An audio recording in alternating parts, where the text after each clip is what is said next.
Ben moi je sors, j'ai pas peur. Si mon air sonne, si c'est la mort, Ok. parti. Hein. Mais apparemment, vous voyez, il y a du monde. Hein. Les commerces sont ouverts. Il faut qu'ils le disent, mais là, on a l'impression que c'est rien, nanana, etc.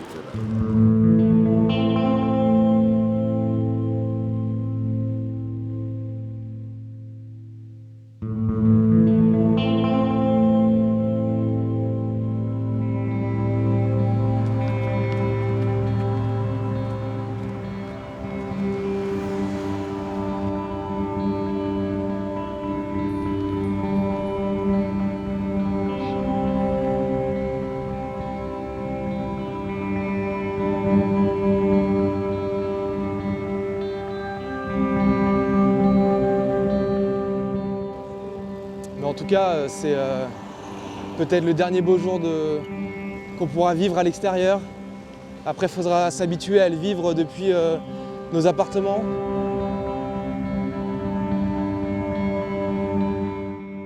Les couples vont rentrer, ils seront ensemble, et ça c'est beau. Et les gens seuls vont rentrer chez eux aussi. Et ils vont être confinés, peut-être, à partir de demain. Et le confinement seul, c'est pas rigolo, quoi. Donc faut penser à eux aussi, à nous, parce que je me mets dedans finalement. On est lundi 16. Parce que là aujourd'hui ça se complique. Il va falloir porter le masque. Ce qui est normal. Je pense que les Français ont un peu sous-estimé l'affaire. Moi aussi peut-être. Mais maintenant je vais éviter de sous-estimer. Je vais toucher personne. Je vais même éviter de me toucher moi-même. Voilà. C'est dans la boîte. Allez, maintenant on va aller aider la population. Enfin, déjà recueillir des témoignages. Ouais, c'est ça, c'est que je suis un peu dans le flou, ouais. Et donc du coup c'est un peu pénible parce que bah ouais, moi j'aimerais bien me confiner tranquille chez moi, mais bon, apparemment c'est pas le cas. Franchement j'en sais rien. Je vais y aller demain matin vers 9h et puis je verrai bien ce qui se passe, je verrai avec mon inspectrice. Mais bon, enfin, après, s'il n'y a pas de gamin dans l'école, je vois pas ce que j'ai à foutre. À part me mettre en danger, entre guillemets, je vois pas... Enfin, mettre en danger les autres, en fait, surtout. Je vois pas pourquoi j'irai à l'école, en fait. Donc, je pense que demain, je vais lui dire ça quand même. Et je vais lui dire, écoutez, moi, je veux bien être gentil, je veux bien être volontaire et tout, mais venir dans une école vide, je vois vraiment pas l'intérêt. S'il y a des élèves, d'accord, mais s'il n'y a pas d'élèves, je vois pas l'intérêt. Donc, voilà.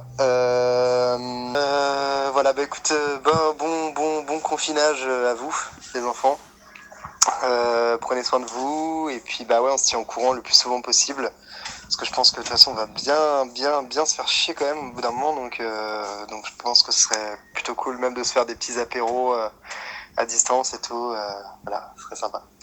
Mais oui, on attend des nouvelles du front et puis on se tient au jus. Gros bisous les bros. J'ai un petit peu de symptômes, j'essaie d'avoir un arrêt de travail, tu vois, en bonne uniforme. Alors je suis syndicaliste donc je m'en branle en vrai, tu vois. J'ai dit à ma direction, vous pouvez me foutre un abandon de poste, je m'en branle. Ah là mon médecin en plus j'ai vu, je pense qu'il va pas me recevoir. Il me conseille de me confiner 15 jours, je lui dis.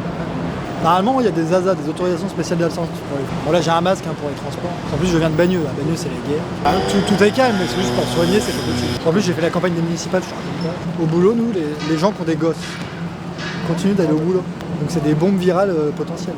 Mais tout le monde s'en fout. À mon médecin. Alors oui, rentre chez toi, confinement, tiens-moi au courant de l'évolution de ton état. Je suis moi-même en train de gérer les patients à distance. Je suis fragile des poumons, donc je m'expose le moins possible. Il y a les chars qui étaient en train d'être installés sur le périph' et tout. Je vais remettre mon masque, parce que je ne le mets pas dehors. Je joue à la pétanque. La plupart des gens que je fréquente ici depuis qu'il y a eu l'épidémie, j'ai jamais chopé de maladie. Enfin, dans les supermarchés, le mouvement de panique et tout ça, quoi, tu vois, c'est surtout dû aux médias, je pense, qui engendre ça, qui engendre cette crainte, cette peur, qui n'a pas lieu d'être, tu vois. Je ne suis pas plus affolé que ça, sincèrement. Ici, la pétanque, en fait, ça s'est réduit énormément. Il y a beaucoup de personnes âgées qui jouent plus aujourd'hui, et je les comprends. Pardon. Tu coupes, hein. Voilà, si jamais l'urgence était là et qu'on devait être tous confinés, j'aurais une petite chance parce que j'ai un petit balcon chez moi. En revanche, si c'était pas le cas, j'aurais eu plus de mal. Ah ouais, vraiment de ne pas pouvoir prendre l'air, il n'y a rien de pire. Personne ne peut m'empêcher de sortir de chez moi. Je trouve ça inconcevable. Comme par exemple les gens qui ont des terrasses au-dessus des immeubles, des grandes maisons avec un jardin, eux peuvent se permettre d'être confinés. Mais en revanche, ceux qui habitent des petits 10 mètres, 20 mètres carrés, c'est carrément délicat, surtout quand on a des enfants. Toute une journée, c'est dur d'occuper des gamins. Du matin au soir, confiné de cette manière, c'est dur. Maintenant, pour tous ceux qui craignent pas grand-chose, pourquoi ne pas sortir et jouer à la pétanque. Voilà.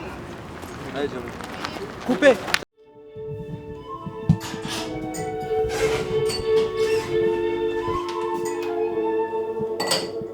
C'est la fin du monde.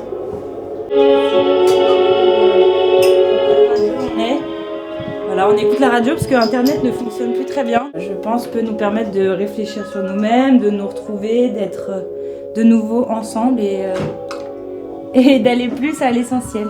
Dans un monde où justement on n'a jamais le temps, pour une fois on va avoir le temps, et le temps, moi je me suis dit voilà, j'ai enfin le temps de faire juste ce que je veux, faire plein de choses qui nous font du bien et qui sont gratuites, de plus être dans un rapport de consommation mais vraiment de connexion à soi.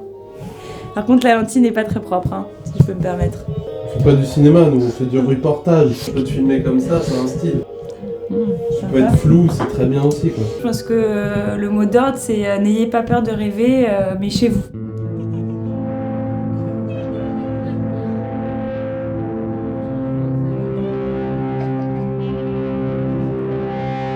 Bon voilà, allez, ça suffit.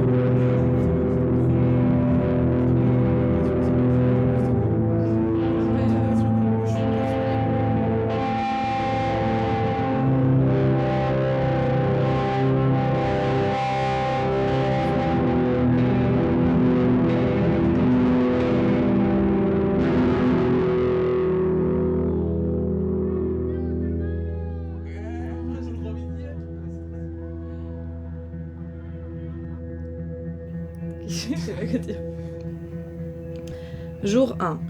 Je vous écris du confinement, d'un appartement de Seine-Saint-Denis, du 5e étage, de ma chambre aux murs blancs et gris, de mon lit qui n'a jamais changé depuis l'enfance. Un lit, une place dans lequel j'ai grandi et duquel mes pieds dépassent un peu maintenant. Je vous écris de cette chambre où je ne suis jamais, de cette chambre par laquelle je passe mais où je n'existe pas.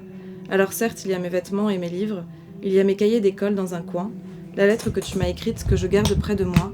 Certes, il y a ma mère aussi dans la chambre d'à côté, sans pour autant que je ne vive vraiment avec elle, la voyant le matin quand je pars et le soir quand je rentre.